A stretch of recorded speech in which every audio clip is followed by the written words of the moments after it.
오늘 아침 뉴스 연구소. 오늘 아침 뉴스의 맥을 짚어드리는 시간 뉴스 연구소. 오늘도 두 분의 연구원 나오셨어요. CBS 김정훈 기자, 뉴스톱 김준일 대표, 어서 오십시오. 안녕하십니까. 안녕하세요. 오늘 첫 번째로 연구해볼 주제는 뭔가요? 이낙연 더불어민주당 대표가 여권의 부동산 정책 실패에 사과하면서도 새로운 대책을 예고했습니다. 네. 이낙연 대표는 어제 관훈클럽 초청 토론회에서 전세 대란에 대해 국민에게 사과할 생각이 있느냐 이런 질문에 주거 문제로 고통을 겪는 국민들께 정말로 미안하다, 가슴 아프고 송구스럽게 짝이 없다고 답을 했습니다. 네. 그러면서도 추가 대책의 얼개를 언급했는데요. LH나 SH가 주택을 확보해서 전월세로 내놓거나 네. 도심 호텔을 매입해서 주거용으로 바꿔서 전월세로 내놓는 방안들입니다. 호텔이요? 네, 서울 시내 호텔을 정부가 매입을 해서 그걸 아예 주거시설로 바꿔버린다는 거죠. 월세를 준다? 네, 전월세로. 전세를 준다? 예. 아마 이런 대책들이 곧 발표될 것 같고요. 한편 이달 말 일부 개각이 예상되면서 김현미 국토교통부 장관 그 거취에도 관심이 모아졌는데 일단은 유임 쪽에 무게가 실리는 모습입니다. 그러니까 어제 이낙연 대표 발언을 보면 이 부동산 문제를 지금 얼마나 심각하게 받아들이고 있는가가 묻어나요. 이제 곧 전세 대책도 내놓는다는 건데, 그러면서도 국토부 장관은 바꾸지 않겠다라는 것도 지금 분명해 보이죠. 예, 일단 뭐 지금 개각 얘기 중에서 김현미 장관은 유임 가능성이 높다. 뭐 지금 뭐 바뀌 교체가 유력한 곳이 보건복지부, 고용노동부, 여성가족부 등인데 국토교통부는 빠져 있습니다. 네, 예. 그래서 이미 역대 최장수 지금 국토교통부 장관이에요. 지난 9월에 이미 했고 지금 뭐 하루하루가 지금 뭐 기록을 쓰고 기록이에요. 있다 이렇게 보시면 될 것 같고요. 왜 그럼 안 바꾸냐? 지금 어저께 주호영 원내대표도 CBS 김현정 뉴스쇼 나와가지고 바꿔야 된다 강하게 얘기했잖아요. 지금 왜 안 바꾸냐? 일단 지금 바꾸면 이 모든 23번의 정책을 포함해서 모든 정책이 부동산 대책이 실패를 자인하는 꼴이다. 그리고 지금 바꾼다고 해서 그러면 뭔가 뾰족한 수가 나올 것이냐?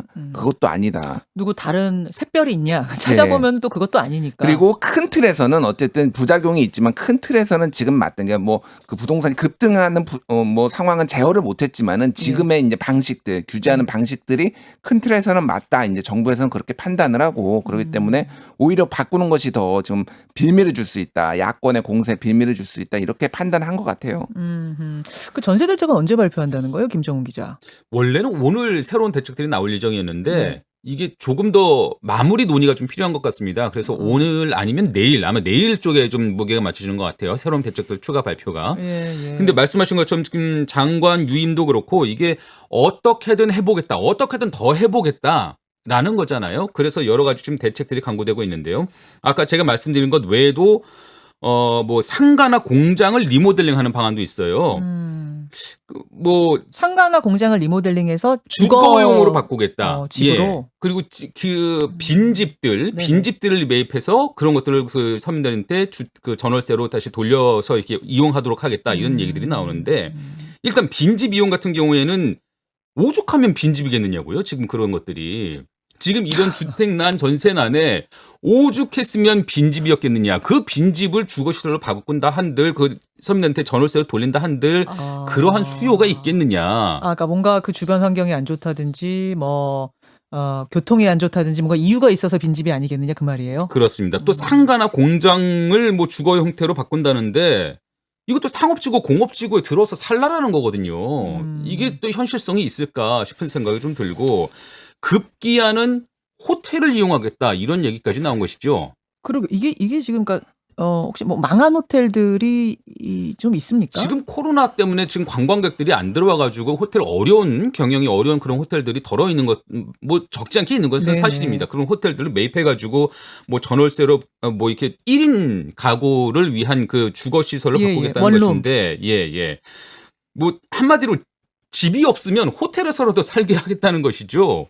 이게 오죽하면 이럴까도 싶지만 이런 기상천외한 방법까지 동원되는 상황이 사실 부동산 정책 실패의 한 단면인 셈입니다. 근데 이제 뭐 긍정적인 부분을 좀 보자면은 네. 좀 말씀하셨듯이 지금 호텔들이 특히 외국인 대상으로 하는 관광 호텔들 이런 네네. 데들이 굉장히 어렵습니다 지금. 그래서 뭐 이태원에 뭐 무슨 이름까지 지금 어저께 막 돌았어요. 무슨 호텔. 실명까지. 예. 그래서 뭐 이태원에 있는 호텔 이런 데들은 이제 일석이조인 거죠. 어떻게 보면은 이렇게 인수를 해가지고 그런 것들 주거용으로 돌리겠다. 그런 데들은 또 입지는 좋거든요. 어찌 됐든 그렇더라면 뭐 20대들 뭐 이렇게 살기에는 나쁘지 않다라는 거고 이제 주방이 없어요. 사실 이런 데는 대부분이. 아, 그러네요. 공동 주방을 쓰든지 뭐 예, 이래야 예. 되는데 이미 뭐 젊은 사람들은 원룸 형태 요즘은 공동 주방 형태도 많이 씁니다. 네. 그러니까 뭐 이를테면 예전부터 뭐 집 형태를 좀 다양하게 해라 뭐 이런 요구들이 있었고 임대주택을 하더라도 그러니까 그런 것들을 좀 자연스럽게 하는 있는데 그런 장점은 있는데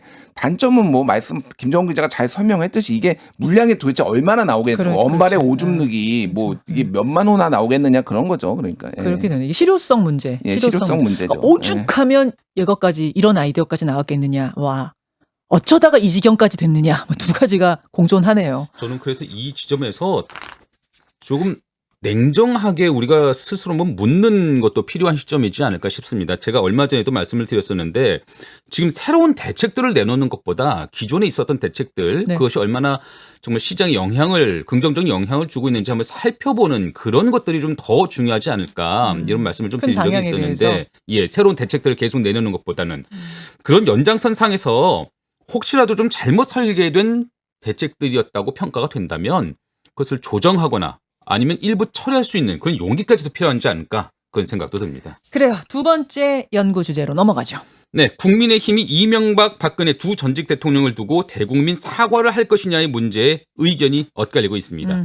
김종인 비상대책위원장이 올해 안에는 대국민 사과를 하겠다고 밝혀온 데 따른 논란이겠죠. 네. 김 위원장은 어제도 시기와 방법은 자신이 알아서 정하겠지만 이제는 판단해야 할 시점이라고 말을 했습니다. 하지만 주호영 원내대표는 어제 뉴스쇼에 출연해서 사과는 필요하지만 지금은 상대의 낙인 찍기에 빌미만 주는 측면도 있다면서 당내 합의가 전제돼야 함을 강조했습니다.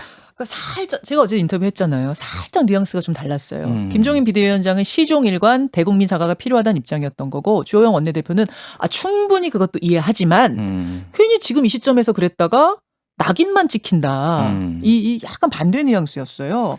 지금 사과 얘기가 나오는 건 물론 이제 선거 앞두고 있어서 그렇겠죠. 일단은 이게 처음에 뭐 얘기가 본격적으로 나온 거는 저번에 이명박 전 대통령이 17년 징역 10년 확정되면서 얘기들이 나왔어요. 왜 사과 안 하냐 이런 여론들이 있으니까 그때 이제 김종인 비대위원장이 박근혜 대통령의 형이 확정되면은 그때 같이 사과하겠다 뭐 이렇게 얘기를 했어요. 그때. 네. 그러니까 민주당에서는 그럼 뭐 사과가 1+1이냐 뭐 이런 논평도 내고 그랬습니다. 맞아요. 어찌됐든 이게 근데 박근혜 대통령이 내년 뭐 3월 이렇게 얘기가 나오고 있어요. 근데 지금 김종인 비대위원장은 올해 안에 하겠다라는 거잖아요. 네네. 내년 3월이면은 선거랑 너무 가깝습니다. 4월에 선거인데 3월에 만약에 뭐 3월이 됐지 아직 확정도 안 됐는데 뭐 그 즈음이면은 소위 말해서 이제 환기만 시키는 거죠. 아 맞아 이명박 박근혜는 정당이었구나. 감옥 갔지 막 이런 예, 걸. 뭐 이런 것만 환기가 시키는 거기 때문에 사과를 하려면은 올해 안에 하는 게 낫다. 차라리 시기적으로. 아하. 그리고 뭐 이제 논란이 있는데 하려면은 논란이 없이 깔끔하게 해야지. 이게 사과라는 거는 태도와 반성이 중요한 거잖아요. 그러니까 이 어떤 스탠스가 중요한 건데 뭐 해야 되니 말아야 되니 이런 논란이 있으면은 효과가 반감될 수밖에 없죠. 예. 근데 지금 보면요. 국민의힘에서 이렇게 의견이 부딪히는 지점들이 김종인 위원장과 다른 지도부의 의견이 부딪히는 지점이 꽤 있어요. 또 하나는 이 김해공항 백지화 문제. 가덕도로 가느냐 마느냐 이 문제를 놓고도 결이 살짝 달라요. 예, 이런 부분들 주목해 볼 만합니다. 뭐 TK를 의식하느냐 의식하지 않느냐 그 차이인 것 같아요. 결정적으로. 그러니까 TK 의원 중에는 홍준표 의원만 지금 찬성하는 것 같던데요. 그분은 경남지사도 하고 뭐 여러모로 이제 크게 보고 있으니까 뭐 이제 그러시는 거고 어찌됐든 TK 정서는 가덕도도 반대 그리고 뭐 사과도 좀 더 강경 보수가 많기 때문에 이것도 부정적 이런 것들이 있으니까 주호영 원내대표도 대구 아닙니까? 그러니까 네네. 여러모로 이제 그런 것들을 고려하고 있다 이렇게 봐야 될 것 같습니다. 알겠습니다. 세 번째 주제로 넘어가죠. 세 번째 주제 김정훈 기자. 네, 바다 이름의 국제 표준에서 일본해라는 표현이 사라집니다. 동해라는 표현 역시 모습을 좀 감출 것으로 보이는데요. 국제 수로기구 IHO가 앞으로 특정한 이름 대신에 고유 식별 번호로 각 바다를 표기하기로 했기 때문입니다. 일본은 그동안 IHO의 그 표준 해도집에 동해가 일본해로 표기된 것을 근거로 일본해다 이런 명칭을 세계에 알려왔습니다. 네. 이에 대해서 우리 정부가 1997년부터 동해 병기 주장을 펴온 것이 그나마 이 정도의 결과물로 이어진 것입니다. 네. 다만 이번 IHO의 결정은 새로 만들어지는 그 디지털 표준 해도에 적용되는 것이고요. 책자 형태 해도는 그 기존의 방식이 유지된다고 하네요. 그럼 이제 일본해도 아니고 동해도 아니고 무슨 S 130 뭐 알파벳과 숫자가 이런 식으로 병기되는 뭐 이런 A 식으로. 뭐 110 예. 이런 식으로 표기가 된다는 거죠. 바다 이름이. 예, 예. 근데 이 발표를 어제 두고서 우리나라도 일본도 서로 이겼다. 이런 논평이 나오더라고요. 일단 과도하게 지금 정치적인 해석을 하고 있다 저는 이렇게 보고 있는 게요. 이게 뭐 한국, 일본, 뭐 동해, 일본의 표기하고는 아무런 관련이 없이 그냥 국제 기구가 결정을 한 거예요. 왜냐하면 다 디지털화되고 있고 그래서 아, 우리와 일본 간에 뭐 이런 거 갈등을 고려하는 거 그런 건 아닌 뭐 거예요? 그런 뭐 모르겠습니다. 상관없어요? 밑에서 있는 좀 명분상으로는 전혀 그런 건 없고요. 그냥 이거를 결과를 놓고 해석을 하는 건데 이제 이런 겁니다. 그러니까 네네. 앞으로 근데 지도에서 특히 이제 뭐 바닷길을 가시는 분, 뭐 아니면 비행기길을 가시는 분들은 이제 지도를 보는데 다 디지털화돼 있어요. 지금 지도가. 예, 그러니까 예. 이거를 뭐 Sea of Japan, 뭐 무슨 태평양 이렇게 쓰는 게 아니라 번호로 표기해도 다 아신다는 거예요. 그분들은 안다는 거예요. 근데 이게 종이로 인쇄될 때는 우리가 뭐 요즘 초등학교의 교과서에 쓰는데 여기에 네. S130 이렇게 적어놓을 수는 없잖아요. 그러니까 이게 기존에 이제 종이로 찍는 것들은 다 뭐 태평양, 뭐 인도양 이렇게 쓸 거란 말이에요.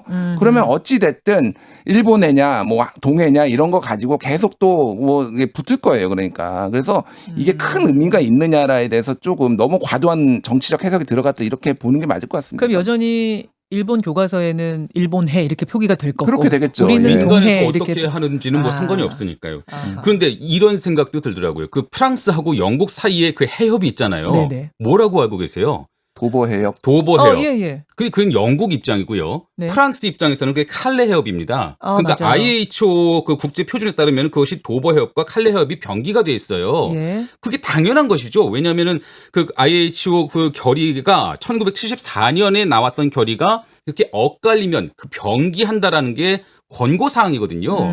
말하자면 지금 우리나라의 경우에는 우리나라와 일본의 경우에는 46년째 그 권고를 지키지 않아 왔던 겁니다. 일본에 버티기 때문에. 네. 그나마 그거 하나를 무너뜨린 것도 큰 정치 안의 성과다. 이렇게도 생각이 들고요. 우리가 이겼다. 이긴 것은 아니지만 예. 이겼다고 말씀드리기는 어렵지만. 그렇죠.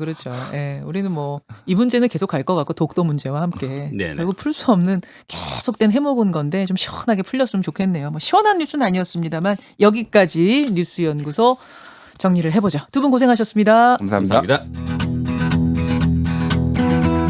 김현정의 뉴스쇼는 청취자 여러분의 참여로 이루어집니다. 트위터, 페이스북, 레인보우 게시판, 그리고 단문 50원, 장문 100원의 유료 문자 샵 1212, 우물정 1212 통해 참여하실 수 있습니다. 김현정의 뉴스쇼, 여러분과 함께 만듭니다.